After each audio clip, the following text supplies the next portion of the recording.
அன்பு குழந்தையே, வாழ்க்கையின் நுனியில் நிற்கும் உனக்கு பலம் என்பது மனதிலும் புத்தியிலும் வேண்டும். உன்னுடைய கர்மா என்ற பந்தத்தால் பெரிய மேடுகளில் பயணிக்க உனக்கு காலம் ஏற்பட்டது. அதில் பயணிக்க ஆரம்பித்த உடனே உன் சாய்தேவாவின் துணை உனக்கு ஏற்பட்டது. மெல்ல மெல்ல தட்டி கொடுத்து உன்னை அந்த ஆரம்பத்தில் இருந்து விளிம்பின் நுனி வரை பத்திரமாக உன்னுடன் நானும் வந்தேன். இப்போது மேடுகளின் விளிம்பில் நிற்கிறாய். அதை கடக்க உன் அப்பா எல்லா அவதாரமாய் உன்னுடன் இருப்பேன்.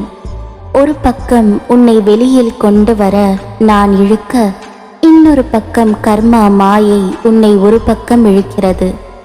மனதைரியம் எதையும் தாங்குகின்ற, குறுக்கே எது வந்தாலும் அதை தகர்த்து எரிந்து மீண்டு வரும் ஆத்மா என் பிள்ளையான நீ.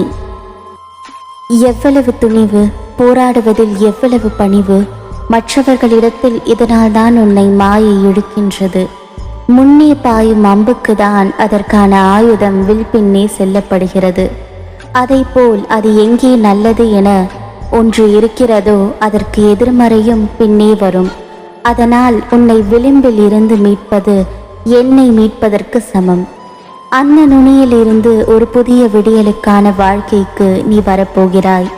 நீ ஜெயமாக எல்லா செல்வ வளங்களை பெற்று சீரும் சிறப்புமாய் நிம்மதியான மகிழ்ச்சியான வாழ்க்கையை பெறுவாய். ஓம் சாய்ராம்.